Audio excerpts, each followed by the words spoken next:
So it seems like it's happening once again for the Orlando Magic, where the moment they start to believe that a guy on their roster might not be all the way right for them, this time Mario Hezonja, the dude starts balling out.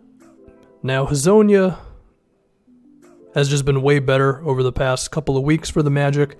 His last 3 games, he's put up over 20 points, and he's been putting up around 15 points a game for month and a half or so, I would say at this point. Looks like a totally different player. For one, he's hitting a lot of contested shots. I mean, there's one 3-pointer that sticks out in my mind against the Bulls where there was about 6 or 7 seconds left in the shot clock. Hezonja had the ball at the top of the key. Bobby Portis was defending him, and he just hoisted a 3-pointer up with a not bad contest from Portis, and it dropped right in, which that says that he is feeling himself quite a bit right now, which is a far cry from the Hezonja that we've seen over his first 2 seasons, where it seemed like he was always unsure of himself. Zach Lowe put it, he shoots when he's supposed to pass, and he passes when he's supposed to shoot. That kind of thing. Just didn't seem like he was all the way ready for the NBA.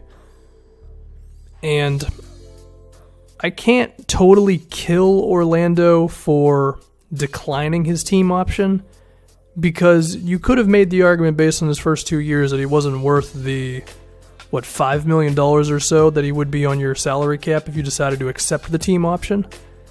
So I can't act like it's a horrible decision to do that. But I can also say that they haven't done the best job of giving Hezonja the opportunity to succeed. His first season, he played like 16, 17 minutes a game or so. Maybe a little more than that. And, I mean, he was at least okay from 3, but it was clear that it was going to take a minute with him. And then last year, he plays like 65 games. I think he only played like 14 minutes a game, and he basically got buried by Frank Vogel. And then now, given some more opportunity because Aaron Gordon's hurt and now Hezonja's playing power forward, well, here you go. Now he's actually doing stuff. Now, personally, I think I would have accepted the team option for him just because team isn't that good, and I don't think putting that $4 million on your books would really make that much of a difference, because I don't know what free agents you can even afford at this point on top of who would really want to go to you. So, I mean, after this season, if you did accept that option, you'd be at like $84 million, or $88 million, I should say, and then you'd re-sign Aaron Gordon to whatever he's going to get re-signed to. And that would push you probably to over the cap. But then directly after next season, then you'd have Vucevic as well as Terrence Ross coming off the books, so then you get that money back. Shelvin Mack as well, he'd be off the books. So you'd really only have to deal with having a little too much money on your roster for 1 season, and then the money would be basically all fixed after that. So I would have done it. Sure, hasn't been very good for his first 2 years, but I figure just bank on potential, right? Anyway, moving forward, what does Orlando now do here? I think they should have a set number that they can look to re-sign this guy, because now he's entering unrestricted free agency, of course, and I don't think he's going to warrant too much money. I don't think anybody's going to give him more than $5 or $6 million a year. But given this team and this situation for Hezonja, maybe he doesn't even actually want to really be on the Magic anymore. And if that's the case, you might have to bump it up a little bit more, and I wouldn't really go anywhere higher than about $7 million for Hezonja, and even then I wouldn't feel very good about it. But the other thing we can talk about just from a basketball standpoint, he's clearly being his most successful right now at the power forward position, because he's 6'8", he can do that, and I think he can use the athleticism he does have to be successful there, and he can beat 4s off the dribble and all that. I mean, can you go with Hezonja at 4 and Gordon at 5?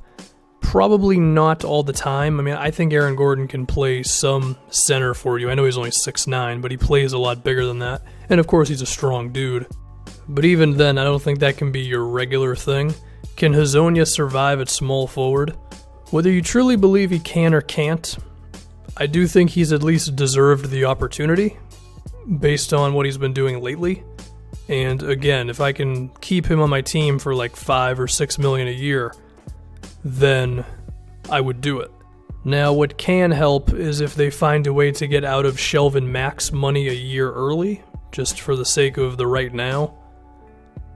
But you'd probably have to attach some sort of draft picks to that one, and I don't think it's that worth it to do that. But you do have this weird thing now where you actually could grow into a not bad offensive team, because if you have Fournier and Hezonja, and this new Hezonja who's actually making shots and creating his own offense, I mean, sure, you're not going to have a big 20-point scorer, but at least you'll have some guys who can put up about 16, 17 points, maybe a little less for Hezonja, but still give you some real production, be outside shooters, and then, I mean, Gordon's three-point shot, it has fallen off a little bit lately, but it's been okay enough throughout the season, league average, basically.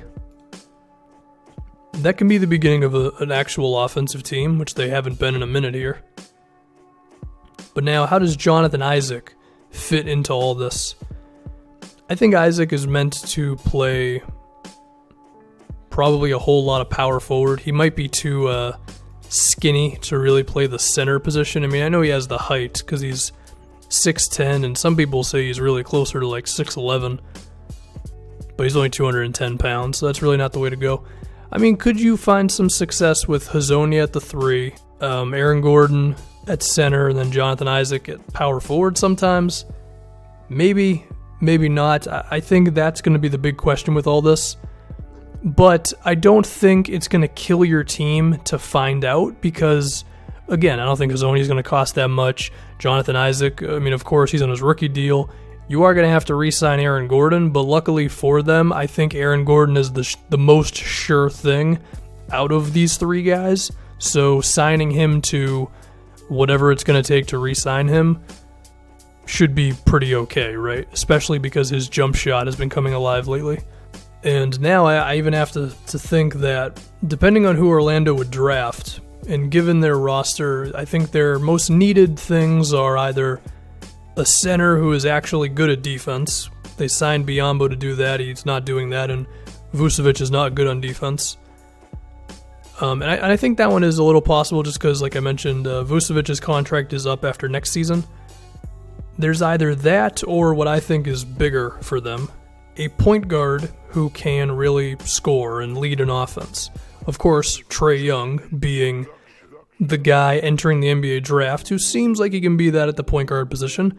If they selected him, and then they had him, Evan Fournier, this new version of Mario Hezonja, assuming even if he's not a 20-point scorer, he's at least a solid like 15-point scorer, Aaron Gordon, whose offensive game has made strides this season, and then Jonathan Isaac, who can just be super versatile, I think that's something on offense, definitely. Because you have a lot of shooting there, which is something they've needed for a while, and, you know, that's a little bit of wishful thinking because we don't even know where they're going to be selecting yet, but I think it's fair to look towards the future a bit. Maybe they have other ideas for the draft, who knows, but I do think Hezonja opens up some good options for them. But of course, now you gotta pay him, and now you do risk losing him. I can picture some teams that are just not very good saying, you know what, we'll throw an extra $1 or $2 million at Hezonja, and maybe the Magic will not be able or not be willing to give him as generous of an offer. Who knows? But this is what happens, man, when you're the Orlando Magic. You start to think a guy is not totally worth it, and then he starts turning it on. And I'm sure they would not want to look silly and have another guy get away from them. So we'll see what happens, but Hezonja's looking good.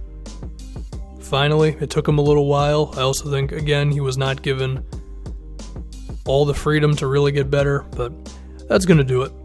Mario Hezonja, Orlando Magic, and I'm done.